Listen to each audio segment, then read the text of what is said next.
Продовжуємо роботу в Україні. We continue our work in the Ukraine Crisis Media Center, and now the floor is given to Colonel Andriy Lysenko, Ministry of Defense of Ukraine spokesman on NATO-related issues.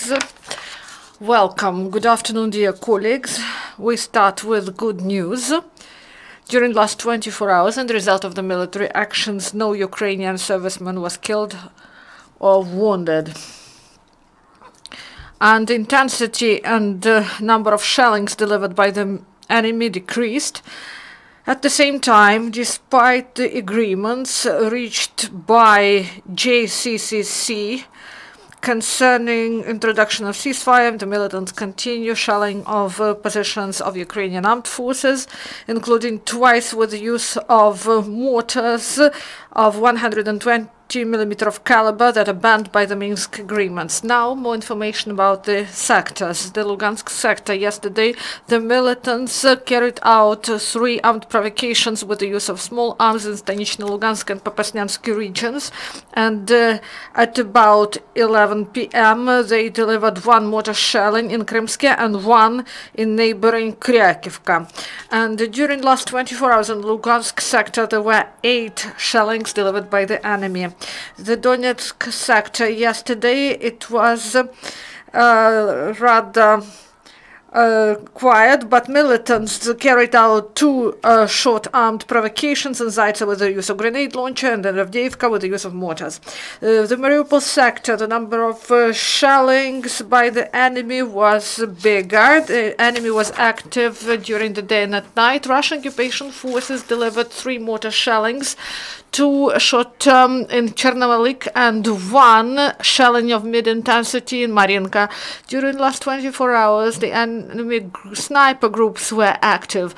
And in Pavlopil-Shirokino, part of front line, and in Mariinka, the militants delivered sniper fire 9 times. During the last 24 hours in the Mariupol sector, there were 18 enemy shellings, including 3 with the use of heavy weapons. And the students of the National Guard of Ukraine took part in artillery training. The participants of the training, together with the servicemen of artillery division of Brigade of Quick Response, had the opportunity to act as commanders of the cannon, the gun layers, and loaded 122mm howitzers D30. This is all for now. If you have questions, please ask. Dear colleagues, do you have questions? Please introduce yourself first. Crimean News Agency. Today we got information that Brigade 93 took new positions closer to Bakhmut Road. Do you confirm this? The matter is, Ukrainian servicemen do not carry offensive. They do not cross the line of contact that was identified by the Minsk agreements. In the course of military actions, taking into account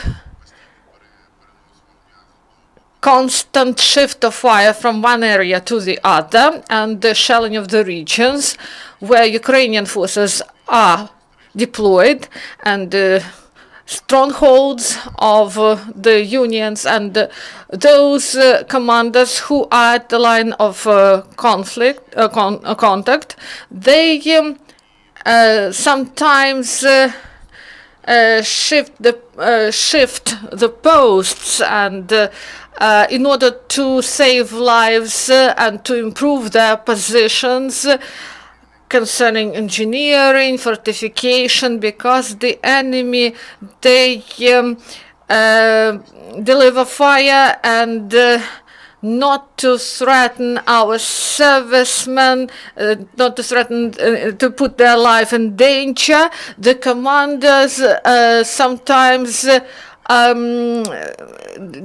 shift their positions, but Ukraine adheres completely to Minsk agreements.